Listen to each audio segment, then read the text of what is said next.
rapper, Suspect, Active Gang, War on Camden. Let's get to it, man. We gonna break this up in 100 parts, y'all. So do not be fucking, yeah.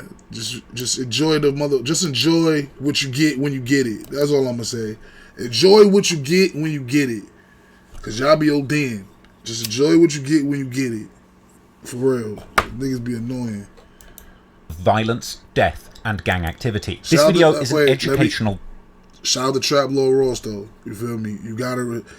I just said before we started, I was saying you feel me, but you gotta respect it though. He's really the GOAT with documentaries because he's giving you everything. Yeah, he's giving you nigga every single thing, nigga. Need to know about the hood, everything. So yeah, he do his homework before he push it out. Documentary. You know, some niggas just push it out and just be saying the most illest shit in the world, like. It does not intend to glorify, incite, or encourage illegal behaviour. All of the information is taken from public sources and is shown on the basis of fair use. I've made every effort to ensure a 4.5-hour version of this video. You can do so on patreon.com/traplawross. But if you're not interested in that, just hit the subscribe button and prepare to hear one of the craziest stories ever told. Today, I'm here in Agar Grove, birthplace of one of London's most notorious and dangerous street gangs, Active Gang. And you might recognise the building behind me from the cover art of the album Suspicious Activity by Active Gang member Suspect, recorded whilst he was on the run from 2 murder charges. He was eventually caught in Kenya and extradited back to the UK to face justice. Today, I'll be telling you the full story of Suspect, Active Gang, and one of the bloodiest gang wars ever to touch the streets of London.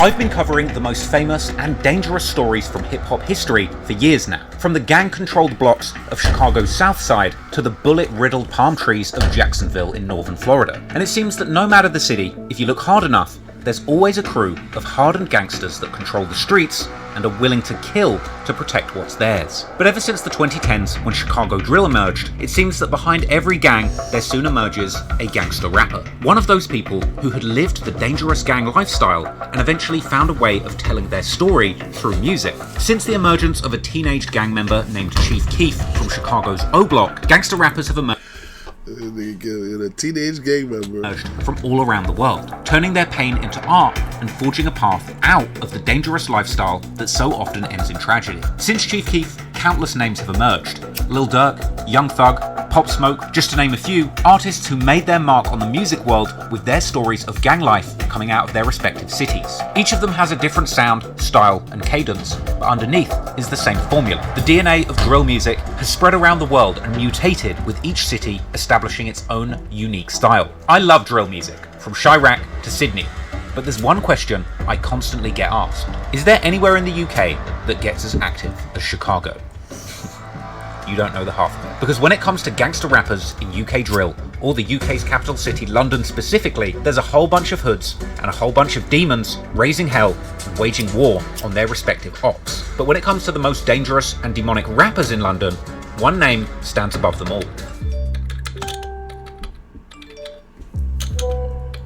And that's Suspect. Hailing from the infamous London borough of Camden, Suspect and his affiliates in the legendary street crew turned rap collective, Active Gang, have brought years of carnage to the streets of North London, with deadly knife battles taking place just minutes away from some of London's busiest tourist hotspots. Active Gang and their enemies turned up the violence to 11, and quite literally single-handedly raised the crime rate in their community, with multiple murders taking place on both sides of the war, and innocent victims, women and children, frequently being caught in the crossfire. Often with the people doing the shooting or stabbing, doing it without leaving a trace, leaving local police and politicians completely incapable of stopping them. But when Suspect and his affiliates seemingly murdered 2 rivals in the space of only a few months, with the police hot on their trail, members of Active Gang would have to flee the city of London and hide out as long as they could, sparking an international game of cat and mouse, with British bobbies desperately trying to use social media to track down Camden's most notorious killers. All the while, Suspect himself was recording and releasing some of the most shocking and violent drill songs the UK rap game had ever seen, bragging about the murders that he committed openly in his music, even referring to himself with the menacing title, the Grim Reaper of Agar Grove, and all while using body doubles and diversion tactics to trick the authorities and rap fans into believing that he was still active and lurking on the streets of London. The story of Suspect, Active Gang, their rivals, and their victims He had niggas fooled. And lurking on the streets of That's London. smart The as story of fuck. Suspect, Active Gang, That's their smart as rivals, fuck. and their victims is one of the most wild. That's the good thing about wearing a mask and shit, right? Because it really don't even got to be you motherfucking doing the video. That's some smart shit though. You want to run niggas still dropping it, ain't even him. Niggas another nigga with the fucking mask on. You can't tell.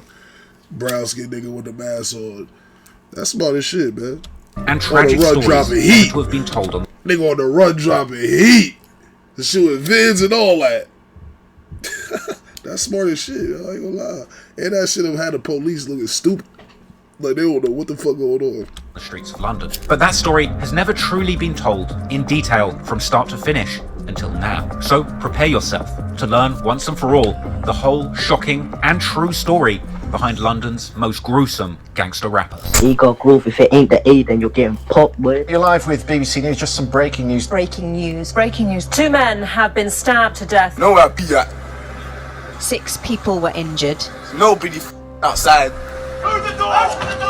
There must have been some beef and someone called Calvin died. C-Miz and his cousin split up, but unfortunately the men who jumped out of the car locked onto C-Miz, and C-Miz ended up dropping to the ground when the 71st member started to stab him repeatedly with machetes and then run from the scene. Get back inside. And then whoever was in the car pulled out a shotgun and sprayed pellets into the crowd. I've always said we should toughen up our gun laws. In 2 separate attacks in Kentish Town in North London last night. Tragic incidents. Nobody done anything for that guy, for that brother who passed away, and we ask Allah to have mercy upon him. Culprit was running for his life and literally screaming for help, banging on neighbours' doors to let him in so he could escape his attackers. Jeffrey Wegby was pursued and fatally shot inside his home address in Brent. And we used to fight against these African British guys, mixed race guys. They are going to go out and kill any Somali. That a music video shoot had been shot up, and it was none other than Active Gangs. Active Gang. Where do you get your name Suspect for?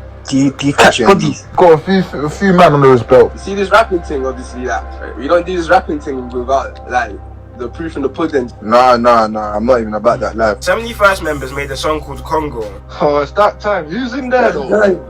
Bugsy, who's in there? And the reason why they called it Congo is because C-Miz was actually a refugee from Congo after him and his family fled the war from over there. And members repeatedly in their songs say that they get their from Congo, not Cali. This one here, yeah, you know who that one is. Yeah. This one, that's like 3 of them. That's a combo. 3 in 1. That one's a combo.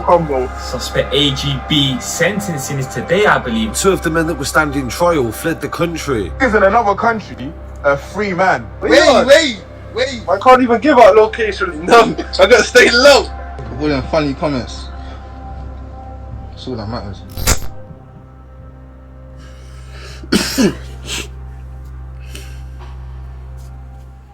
Suspect, free suspect. Free suspect, y'all. Fuck it.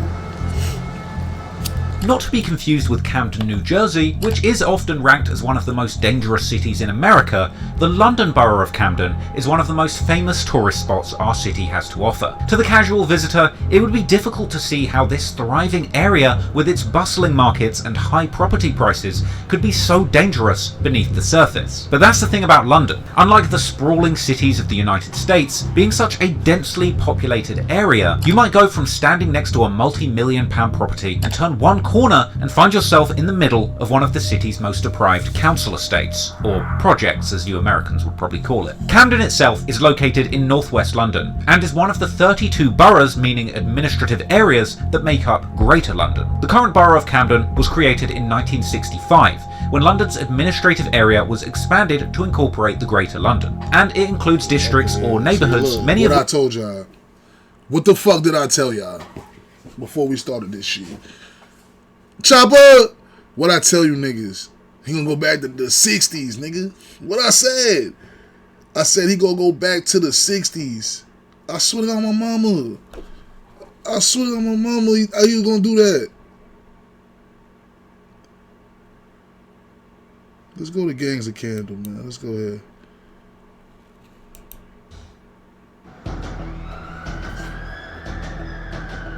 I knew he was going to do that 60 Camden, shit. like other boroughs of London that have significant populations struggling with poverty, has for a long time been affected by gangs. For example, notorious former gangster Marvin Herbert grew up in Camden. My nigga Marvin. My nigga He was suspected by gangs. For example, notorious former gangster Marvin Herbert grew up in Camden. He was That's why I said what I said at the beginning, Esho. Just enjoy it, because I'm going to skip. This shit is 4 hours. We're not watching the 1960s, what happened in Camden. I'm sorry to the old niggas that follow. Yeah. I'm sorry to the old niggas that was born in the 60s and they want to see that shit. I'm sorry. I don't know. It's 2024, bro. We don't give a fuck about the 60s. I'm sorry. suspected of up to 24 murders with his Yardie Hit Squad gang, one of many Jamaican Caribbean gangs that operated in London during that period. Herbert, who is now in his 50s and a reformed public speaker, youth worker and YouTuber, has discussed in numerous interviews and videos his upbringing in the rough working class estates in Camden, where his family moved to from Liverpool when he was young. I swear to God, if I ever seen him like in the States, no disrespect to him, but I'm just saying, I would have tried to approach him on some, it was good, Unc. Yeah, that's how the fiends be looking like this. So I got my mama. I'd be like, what up, Unc? I swear to God, my mama. Yo, Unc, you good? Raised by a drug dealer father who commonly beat up both him and his mother, Herbert fell into the life of crime and gangs since a very young age, until he was apparently shot numerous times in 2008, causing him to lose one of his eyes and eventually making him leave the life of gangs and crime behind. In the 90s, the Camden neighbourhood of Somerstown saw many Caucasian families moving out, with many migrant families, particularly Asian backgrounds, migrating to the area and calling it home. Unfortunately, due to racial tensions in the area, this would eventually lead to a race war between the poorest white youths still living there and the Asian youths who had moved in recently. The animosity in the area between these two groups exploded after a 15-year-old white boy, Richard Everett, was stabbed to death by a gang of British Bangladeshi youths who were apparently seeking revenge against another white youth in the area. After this, white youth gangs began patrolling the streets of Somerstown, attacking anyone of Asian background that they came across, even firebombing a halal butcher shop. This was an incredibly violent and volatile time in Camden, and ironically, despite the media attention surrounding the current UK drill scene and the violence it's allegedly responsible for, the homicide rate in the UK actually peaked in the early 2000s. This was reflected in Camden, which was perceived to be particularly out of control at the time, with violent crime and gang clashes leading papers to argue that Camden Town was up there with some of the world's worst murder capitals. Gangs in London around this time were also generally much larger than they are now, with as many as 100 members in each gang. As one former gang member, Omar Sharif, explained in an insider interview, the gangs back then were often unified under large postcode districts and not single estates or blocks. Gang wars can start over the smallest things or the biggest things. Smallest things could be they were at a club or a rave, and from there someone gets stabbed, and then it's a whole, we need to retaliate, we need to send a message, we need to show them who we are. So they round up everyone, and then it's now not just one person versus one person, it's actually a gang versus gang, postcode versus postcode, and now we're talking 50 to 100 people plus. It got to a point where we were having postcode wars, meaning it was my block, NW1 versus NW5. Postcode wars are also named interstate wars. This is something that started even in the 60s, 70s, which areas became smaller or bigger, and it's a way of protecting territory. Now there are things called block wars, estate wars, which are even within the same postcode. There is such rivalry, there is such demand for who's more important, so it goes from area, postcode, now to blocks, which creates further division. Meaning that his gang, which rep the postcode district NW1, that covers a large section of South Camden, were beefing with the entire area of the postcode district NW5, which covers much of North Camden. In 2007, a document by Scotland Yard's Special Crime Directorate that was seemingly leaked to news outlets and online listed a... Yo, word to my mother, y'all. I swear to God, I was so clueless. For real, I was clueless to what was going on.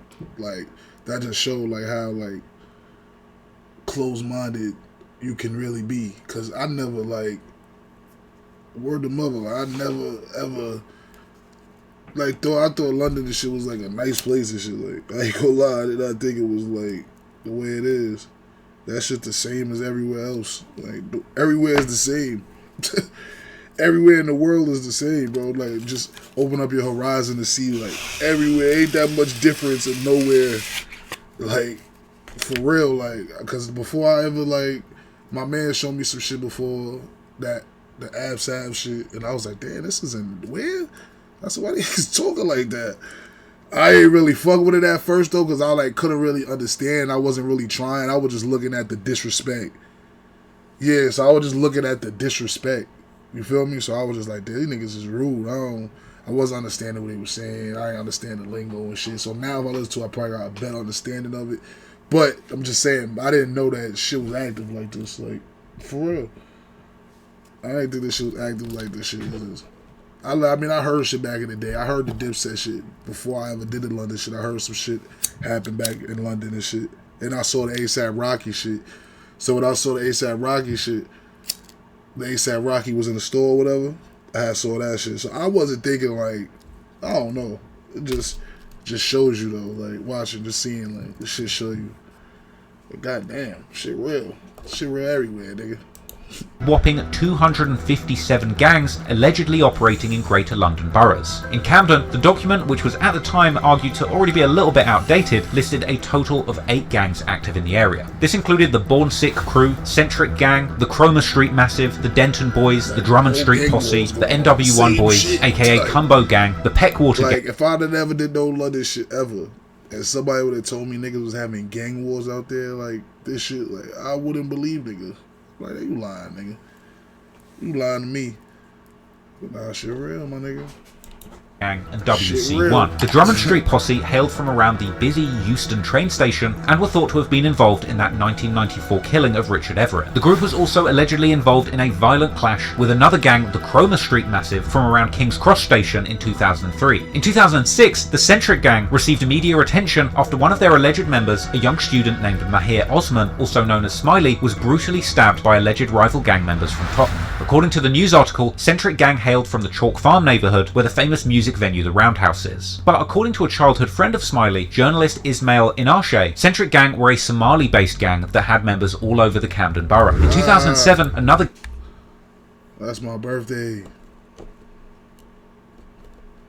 December 5th. Centric Gang were a Somali-based gang that had members all over the Camden borough. In 2007, another gang, the Denton Boys, who were from the Denton estate in the Kentish Town neighbourhood, were allegedly terrorising the neighbourhood, committing daily robberies and other violent crimes. In 2008, local news and blogs were reporting of another gang called the Money Squad, or TMS, reportedly another largely Somalian origin gang, who were allegedly selling large amounts of drugs around the Camden street markets. That same year, newspapers would also report of an alleged member of the Money Squad, Sharmak Hassan, being shot to death in what seemed like a gang-related incident. Years later, a reformed gang member and popular Muslim motivational speaker and social media influencer Abu Taymiyyah Jailani would talk about his time in Camden gangs, describing it as postcode wars, but also mentioning how his gang was mostly Somalians and Yemenis from Kentish Town, whereas their ops were African-British guys of a mixed-race heritage. Those who I used to hang around with are mostly like Somalis and Yemenis. Okay, he was more situated in Kentish Town, but used to come to Camden a lot because the other elders were there. We was trying to at that time rep this postcode called NW1, and we used to fight against these African British guys, mixed race guys, all because of a postcode. I have all these scars on my head, on my body. A friend of mine was shot and this was in Camden, and it was the reason as to why I left the streets. Another example of how race and ethnicity have for the longest time been central in igniting Camden's gang conflicts is a 2009 local news report identifying so-called no-go zones in certain Camden neighbourhoods, including the Peckwater estate, home of the Peckwater gang in Kentish Town. In these no-go zones, patrolling officers were reportedly commonly attacked with rocks by gangs when they tried to enter the estate. Moving into the 2010s, a special task force was set up by the Camden police in an attempt to tackle gang-related violence. This led to numerous arrests of alleged drug gangs in Camden, including in the Queen's Crescent area. By 2011, tensions boiled over between minority youths, many of whom were affiliated with local gangs, and the London police. In the wake of the fatal shooting of alleged gang member Mark Duggan by the police in nearby Tottenham, this brutal use of force on London streets, followed by the Met Police attempting to avoid accountability for the killing, led to days of major protests which escalated into riots all over London, including Camden. Despite the unrest, violent crime in London fell significantly during the first half of the 2010s, bottoming out in 2014 when the homicide rate actually fell below 100 per 100,000 inhabitants, which was largely attributed to the London police's fight against gangs. However, already the following year in 2015, the homicides begun increasing again significantly, with this actually coinciding with the emergence of UK drill music in mainstream London youth culture, as artists such as the 6-7 Nigga trying to blame that shit on drill. They trying to blame that shit on drill. Crew and Harlem Spartans began to gain popularity throughout the city, giving the whole world a window into life as a young gang member on one of London's many dangerous estates. These early pioneers of the UK drill genre and the beat makers who brought these lyrics to life eventually led to the distinctive sound of UK drill being born. Big said, "Oh, how this shit say 4 hours?" Yeah, this shit 4 hours, gang. Follow the kick too, y'all. I didn't even say that since we started. Follow the kick so y'all can see part 2 of The Suspect before it hit YouTube, because we definitely not doing 4 hours straight. Hell no. I'm gonna stop this shit as soon as it get good. I swear to my mama. As soon as this shit start going fire, yeah, nope, stopping this shit. I swear to my mama. With the sliding 808s, wavy percussive patterns, and creative snare placements that made it a unique sound and eventually a global movement. As the sound of UK drill would later spread to the projects of Brooklyn and the Bronx in New York, influencing some of the Big Apple's most prominent drill artists like 2-2-G's and Pop Smoke. Also in 2015, many news outlets begun reporting on maps published online showing the alleged territories of different gangs in London. One of these maps is still available and appears to list gangs in Camden such as the QC Blocks, Camden Marleys, Somerstown, Combo Blocks, Drummond Street Posse, Cromer Street Massive, and Agar Grove. Interestingly, many of these same gangs are mentioned in a 2019 Guardian article about knife gangs in London, which actually prompted a gang expert and former police officer from Camden to comment on these gangs on Twitter. He would dispute some of the information provided about the gangs in Camden and elaborating on how QC and Agar Grove were fraught with infighting, ultimately concluding how things turned for worse after 2014 when new gangs arrived in the territory of niggas be on the internet just chatting. Man, shit that don't need to be said was being said.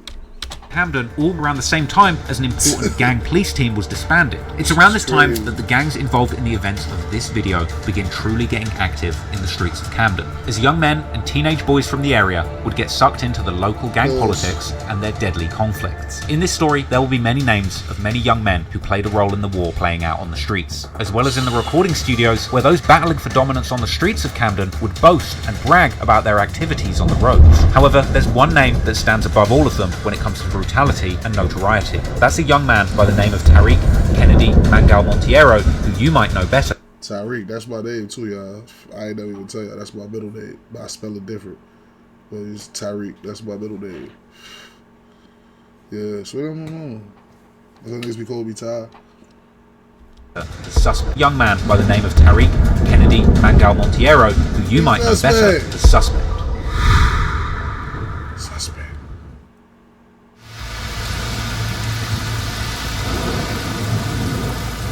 Suspect, real name Tariq Monteiro, was born on February the 27th, 2000. Suspect is often thought to be of Somali descent due to his many...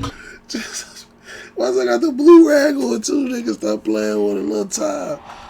Close friends being Somalian, and he's even known to use the language. However, his parents are often claimed to be of a Moroccan and Cape Verdean or Guinea-Bissauan descent. Thus, his last name Monteiro, which has Portuguese origins, as Cape Verde and Guinea-Bissau were once both Portuguese colonies. Yet others seem to think that his last name is actually due to the fact that Suspect grew up much of his childhood in foster families, with the foster family he would eventually settle with perhaps being of Cape Verdean or Guinea-Bissauan origin. However, when it would later come to his affiliations in the racially motivated gang wars on the streets of Camden, he would identify very much as Somalian. The reason why Suspect was placed in foster care is not entirely clear, but it was allegedly not because his parents weren't in his life, with some fans online seemingly arguing that it was actually because his behaviour was already so out of control that his real parents couldn't handle him. But this is all just speculation. However, what we do know, based on his social media, is that Suspect seemed to first settle in the Somerstown neighbourhood in Camden. This is where he would allegedly first meet guys like S-Wavy and S-Y, who would later move to Agar Grove, as well as people from Combo, such as Chinks. Later, his foster parents, who now resided in Tottenham, seemingly couldn't control Suspect either, and at one point he went missing, leading to the local news appealing to the public to help find a young Suspect who had gone on the run as a 14-year-old. It seems that a week later, the police were able to locate Suspect, most likely hanging around his old stomping grounds in Camden. Suspect had been going on the run since he was a small boy, and this perhaps foreshadowed his later infamous act actions as a wanted man. To him, just age 14, being a wanted man and ducking the authorities was just an everyday activity. By all accounts, it seems that suspect's childhood was a challenging one, where personal, family, and friend circle issues all contributed to escalating problematic behaviour, which is also plainly evident on his old Facebook accounts. Due to suspect's young age at the time, there isn't too much public information about the specifics of his dealings with the law, but later reporting about suspect's court appearances seem to have revealed that he had an extremely lengthy criminal record even as a child, apparently having received a total of 18 convictions on a total of 41 offences. This includes charges for drug dealing and battery and damn, so that little nigga was bad. Hell yeah, he was wildin'. He wildin'. Ain't gonna lie, that little nigga wildin'. Convictions on a total of 41 offences. This includes charges for drug dealing and battery in 2013, an apparent 4 robberies in 2014, and other lesser charges, including assaulting a police officer in 2017. How many times suspect has been locked up is also unclear, but what we do know is that during some of those incarcerations, he met other youngsters who would turn up and later become highly influential figures in the UK drill scene. This includes Kennington rapper Lowski from the Heart. I was bad, but nigga, I wasn't getting locked up and getting convicted, nigga. I probably got locked up like twice when I was a little nigga. I got locked up twice when I was a little nigga. That's it. Ain't no convictions. Them shits got thrown out. Yeah, nigga, my only convictions is adult, and them shits is nowhere near 18, nigga. I go to jail. Once I go to jail, I go to prison. I don't go to jail for little shit. Yeah, when I go to jail, I go to jail. I don't go to jail for money too.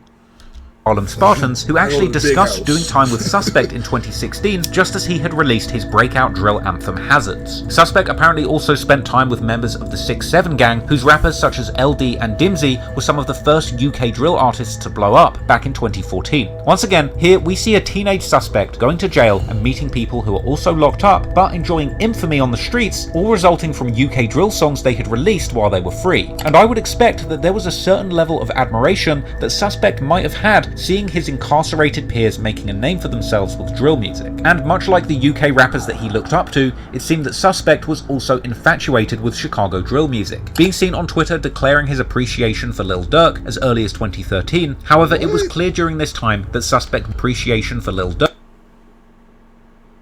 Pause. That's mad right there. What? That was crazy. Typing that is mad. As early as 2013. However, it was clear during this time that Suspect wasn't happy with his circumstances in life. Already as a young kid, Suspect would tweet about his life being depressing and insinuating that his actions in the streets had already brought him dangerous enemies. Indeed, gangs do appear to have been part of Suspect's life for a long time. In his old Facebook posts, a young Suspect can be seen throwing up a C hand sign, but the meaning of this exact hand sign has been contentious and subject to debate amongst fans. It does seem that in 2012 to 2014, the C was referring at least partly to Cumbo, an estate which Suspect also appears to mention in early lyrics that he had posted to his Facebook. Ironically, at the time, gangs throwing up the C was incredibly similar to what the Los Angeles-based Crip gangs would do, and these London-based crews were seemingly taking a lot of inspiration from the Crips, opting to wear blue and using the blue paisley bandana to identify themselves in clothing, as seen on one of Suspect's 2012 Facebook posts where he called himself a CYG. Elsewhere on his Facebook, he would post numerous pictures throwing up the C, as seen here with the caption, I knew I like that little nigga for a reason. I knew I like that little nigga for a reason. Yeah, I saw past the red flags. I knew I liked that little nigga for a reason. Suspect would also answer questions on his Facebook via a Q&A app called Ask FM, where he would reveal that he and his friends spent the majority of their time in 2014 in Somerstown or Cumbo, even explaining to people where Cumbo is. Although a young Suspect would also claim in these Q&As that he didn't particularly... That's some New York shit. Bro, I know so much Crip niggas that turn blood. You feel me? That's some New York shit on the low. Niggas be doing that. I hate niggas. Because the prison is so much bloods, bro. So, you know, you go there, you Crip it, and you rep Crip in prison. You really like that. If you go to prison and you rep Crip in prison, nigga, you like that. So, a lot of niggas go to prison to come hold blood. Shit is like, that's why but listen, I'm telling you, I know I like Suspect. I don't even be liking niggas with the red flags. Just because of my real life over here experience. Nothing to do with London or nothing. I know niggas ain't gangbanging. Let me say that now for the niggas in the comments. I know he's not a crib, because niggas gonna say this in the comments. They gonna think they schooling me, like I ain't been schooled a year ago. You feel me? But whatever. Let's get back to it. Respect the older guys from his neighborhood. In addition to the Combo C, all the way back in 2012, Suspect was seemingly also throwing up a CT for Cracktown. Later, around 2015, Suspect and his friends begun repping the letters CG. But once again, what those letters represent exactly is somewhat unclear, with some fans suggesting that they refer to either Camden Gang or Combo Gang, whilst others have suggested that CG was actually referring to Centric Gang, or the Centric Boys or Centric Crew, who had been active in Camden since at least the 2000s. This theory appears to hold some water due to the fact that journalist Ismail Anashe explained in his blog that Centric Gang were a group of young Somali-based gangsters that had members all over the Camden borough. Because what we know for sure is that eventually Suspect began hanging out with many Somalian teenagers, who hailed predominantly from Camden's Agar Grove estate, using the initials AG. This gang would eventually become known as Active Gang, and through 2013 and 2014, Suspect was extremely active on Facebook, working his way through numerous different accounts. He would post pictures of himself on the block with his gang, and continuing to answer Q&As, openly responding to questions from friends and probably anonymous ops, all about the gang life that he was living as a teenager during these years. He would use these Q&As to diss rival gangs from nearby Rowley Way, with people asking him who's more certified in the streets, him or his friend S-Wavy. Suspect would explain how he was banned from Regent's High School in year 8, refusing to say why he got arrested, and explaining that while doing these Q&As that he's 14 and in year 9 at school, even naming and shaming his biggest ops in Camden and saying that he's going to beat up an op named Luke. At one point, he even gets pressed by an older G in his area who says, "Listen carefully, I don't want to hurt you. You're a young buck, but you can't come to my block," with a defiant Suspect telling this old gang member to catch them and taunting them, saying that their estate is scared of it. Other comments would come in dissing Suspect and saying he's not really a bad boy, and people would even mock his gang and their members for being so young. People would reply to Suspect saying that gang beef is pointless, with Suspect replying saying he will never get touched and that it's not really beef if he never gets touched, and that he vows to get his ops, whilst others would reply and claim that Suspect and his gang have actually been touched. Clearly, as a teenager, Suspect had gotten himself deeply invested in the gang lifestyle, not just physically as a member, but mentally, and ultimately he would end up surrounded by fellow gang members with the same mindset and background as him. So let's take a closer look at the gang and some of the members who would run the streets with a young Suspect. Before we go any further, I've just got a quick favour to ask you. If you're enjoying this video and my channel in general, please consider subscribing to my Patreon to watch the fully uncut 4.5-hour version of it for just $2. And if you're feeling generous, for $10, you'll be able to get your name in the credits of all of the videos that I drop while you're a member. But most importantly, by becoming a patron, you'd be supporting the long-term survival of my channel. Because even with 1 million subs, I'm still completely independent. I don't have any big company supporting me with these videos. I come up with all the ideas myself, and I put together everything with my current team of just 4 people working full time. I respect that. I'm currently trying to take the content to the next level, and that means investing a lot of money into the business. And I'll keep it real with you, I don't always make a profit from these videos. There's a lot of ups and downs with the business, and Patreon is really what helps me ensure that I've got a consistent budget to create bigger and better videos all the time. In this video, you'll see that I actually went and filmed on location, but I think if I had a bigger budget, I'd be able to make this a full-blown Netflix level production and fly out to other hoods all around the world so I can document the history of rap music there. And also, I know a lot of you hate how long it takes me to make these longer and more detailed videos, so I've also been investing in hiring a lot more editors beyond my current core team. So hopefully I'm trying to get to this goal of dropping a full-length video every single month on this channel for the entire year, but I'm still a little bit behind on that. So the more patrons that I have supporting me, the more that I can invest reliably. I'm gonna sign up for. Could we watch his Patreon on stream, or that's gonna get us in trouble? Somebody let me know, because if it's hell, I'll buy that shit. Gotta support niggas, man. In editors, camera people. Facto said he sold me with the. I ain't gonna lie, he sold me too. I ain't gonna lie, I swear on my mama. I swear on my mama. He sold me. I like, damn, he talking some real shit right now. I'm about to go subscribe. I swear on my mama. He gonna be the first nigga Patreon I subscribe to. I swear to God, I was just thinking, I'm like, damn, he sold me with that. I gotta start talking like this nigga. Yeah, he gotta teach me. He gotta teach me some shit. He got me. He got my $10, nigga. So and travel every single month to take that content to the next level. So please show some love. Head on over to patreon.com/traplawross and join the mission to help me make monthly videos. Hold on, let me go. Yeah, that's what God, he got me. I swear to God. He got me with this. Let me take a picture. Yeah, I'm gonna go subscribe. Yeah, he got me. Videos a thing. Appreciate you watching, and on with the video. You two can get chopped any minute. I feel it when he said that shit, like the Patreon, independent, all that. You can't watch it on the stream? Oh, man. Over the years, Suspect would build a network. That's like I'm giving it to y'all for free. I can't do that. That's like I'm giving it to y'all for free. I can't do that. Gang affiliates that he would run with in the streets of Camden. Part of this lifestyle was drug dealing, or trapping as it's more commonly referred to in music. Suspect and his friends were deeply involved in the drug trade, and they didn't care who knew it. In fact, one infamous video circulates depicting Suspect and his friends in a trap house making junkies dance for their amusement. As the story goes, Active Gang, the most recent and famous incarnation of the Camden Gang set that Suspect claimed, was created around 2017 by local youths of predominantly Somalian backgrounds. The founding members came from around Agar Grove Road, not more than half a mile from Camden Town's most popular tourist attractions. The members came from the Agar Grove estate and the nearby Maiden Lane, Broadfield Lane, and St. Pancras Way estates. Most had previously repped the older Camden sets like Centric Gang, Cracktown, or CT1, much like Suspect. However, Suspect was not one of the original members in Active Gang, and he seemingly never actually lived around the Agar Grove estate. Or perhaps that's just how people see it, due to the fact that his foster family was actually based in Tottenham, but Suspect himself would go on the run wherever he wanted in Camden as a teenager.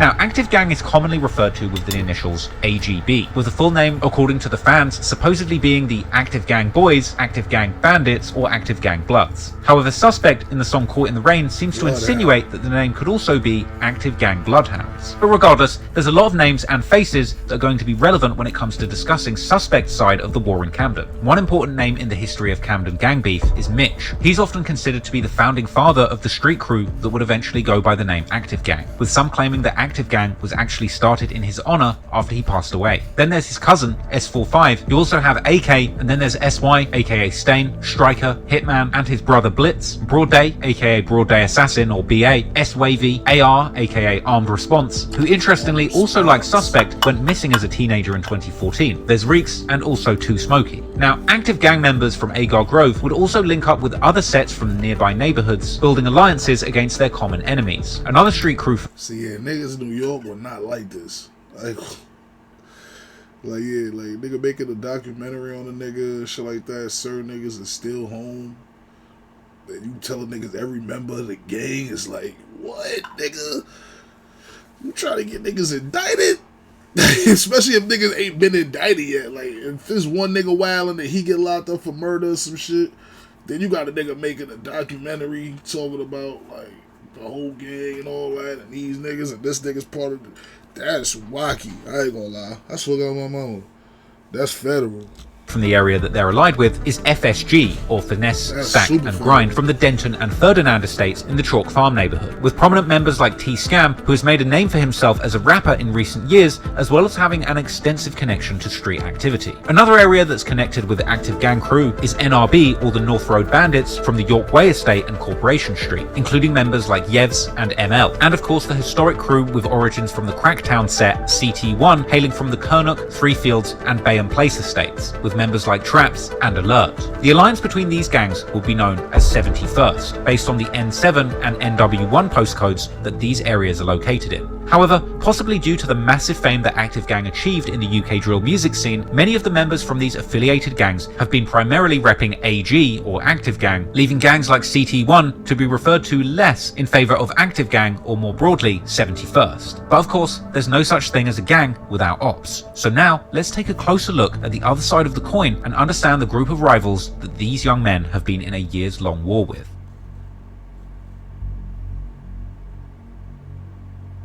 Now, before I go any further, I just want to speak on the topic of postcode wars. A postcode, or as Americans might call it, a zip code, is the postage number corresponding to a specific area. In London, the idea of gangs warring over turf, specifically which postcode they're from, is very misunderstood. To many uneducated on gang conflicts, they seem to believe that these groups are quite literally warring over territory based on arbitrary numbers at the end of their mail, with many holier-than-thou folks often arguing in the comments just how stupid it is for these young guys to go to war over areas and buildings that they don't even own. One particularly funny TikTok actually pokes fun at this concept. Yo fam, I've just met you and have no reason to dislike you. I too have just met you and have no reason to dislike you. With that being said, where are you located geographically in London? For me, I'm from E9. E9? That is a combination of a letter and number that does not correlate with mine. Unfortunately, this means that I either have to kill or rob you now. That is a reasonable response to finding out my geographical location within London.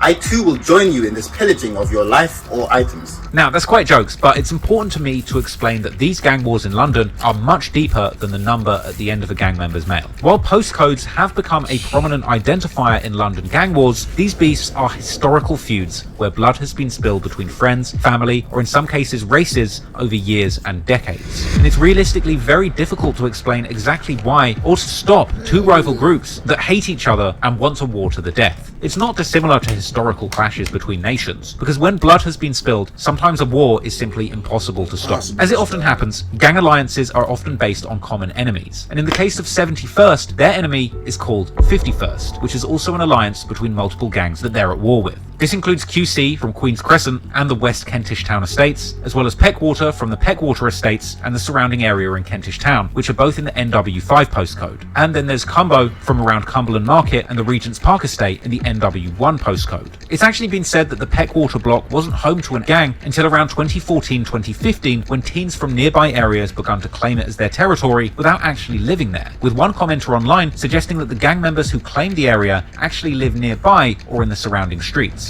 Now, prominent members associated with the 51st postcode include C. Miz from the original Queen's Crescent set, or OQC. And then there's Chinks, originally from Cumbo, who was incarcerated for the majority of most of the violent clashes in this story. But upon his release, he would refer to his crew as one side rather than identifying under 51st, an alliance which apparently formed whilst he was still in prison. Then you have Culprit, also hailing from Cumbo, and another member allied to Peckwater, or the Waters, and a prominent rapper in his own right is Gutter, who has apparently gone by other names over the years. Other people involved go by the name of Action, aka Rex, Selly, aka Cell, or C2, affiliated with the Peckwater estate, but he would actually seemingly distance himself from the streets for a period, having ended up having a successful career as a model. There's also Lanks from Peckwater, Diggs from QC, Gambino, Frosty, Stings, Flips from Peckwater, JJ, Drills from QC, Lebs, Wanda, Creeps, Cons, RO, Goose, and R1. Now, that's not every single person from every single gang in Camden. That would be nearly impossible to find out, even if people do think I'm the FBI. But what it is really is a list of people who have been mentioned prominently in songs that niggas will think I'm really the FBI.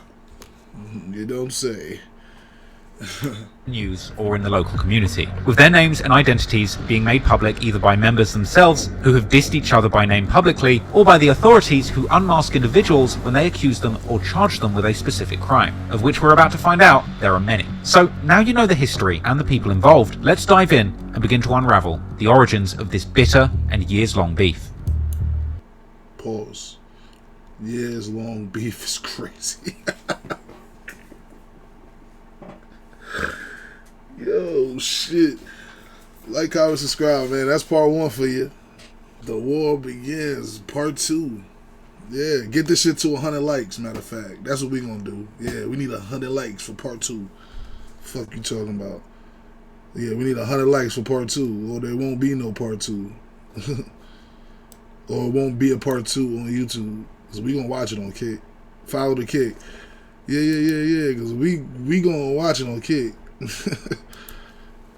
If this shit don't get 100 likes, nigga,